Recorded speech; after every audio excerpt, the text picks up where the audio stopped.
কথা পরিষ্কার বলতে চাই, এই গণবিপ্লব নিয়ে আমাদের মাথা ব্যথার মূল কারণ হচ্ছে এখানে শেখ হাসিনা আমাদেরকে যথার্থ টার্গেটটা করেছিল। সেই টার্গেটের মূল লক্ষ্য ছিলাম আমরা। আমাদেরকে বলা হয়েছিল একটা গুলি করলে একটা স্বরে বাকিগুলো লড়ে না, সেই লড়ে না লোকগুলো ছিলাম আমরা, মাননীয় স্পিকার। যার কারণে আমাদেরকে তারা ভয় পায়। আমরা এখন বর্তমান সময় ভিডিও দেখতে পাই যে শেখ হাসিনা বাইরে থেকে বলেছিল আমরা এই দলকে ভোট দিতে বললাম, আর সেই দল আমাদের সাথে আবার বিশ্বাসঘাতকতা করেছে।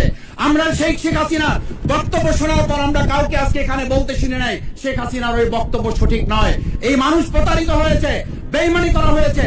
আবার যদি গণভোট জুলাই সনদ নিয়ে এই জাতির সাথে প্রতারণা করা হয় তাহলে মূল্য দিতে হবে শুধু নয়, আবার আমাদেরকে 17 বছরের সেই জেল জুলুম নিপীড়ন গুম খুনের জায়গায় আমাদেরকে ফিরে যেতে হবে।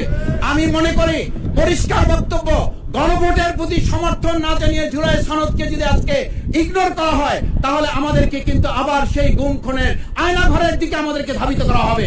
আমি মনে করি গণভোটের বিরোধিতা করার অর্থ হচ্ছে আমরা আয়নাঘরকে সমর্থন করতে চাই।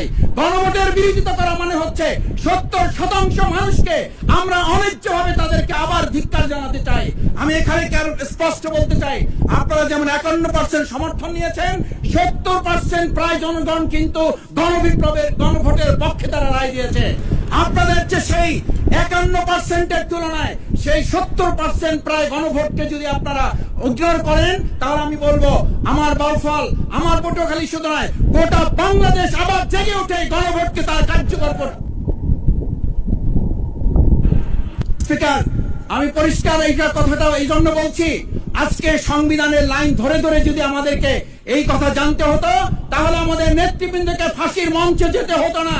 আমার মতো ছোট মানুষের কাছে সে সময় ডিজিএফআইয়ের কাছে প্রস্তাব এসেছিল, আপনারা কি চান, মন্ত্রিত্ব চান, দেশ পরিচালনা চান, সবকিছু দেওয়া হবে, শুধু শেখ হাসিনার নীতিতে আপনারা আসেন।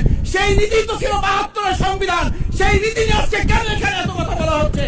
আমরা পরিষ্কার জানি, আমরা যদি সেই 72-এর সংবিধানকে ভালোবাসি তাহলে এখানকার নেতৃবৃন্দ এবং মরহুমা বেগম খালেদা জিয়া নিজে বলেছিল আমরা সুযোগ পেলে এই সংবিধানকে আমরা ছুঁড়ে ফেলে দেব।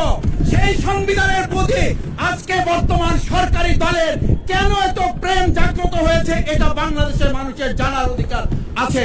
আমি আমার প্রিয় বাউফলের মানুষের প্রতি ভালোবাসা শ্রদ্ধা জানাই।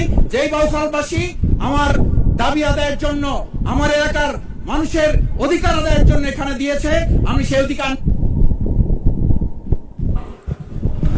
ধন্যবাদ মাননীয় সদস্য।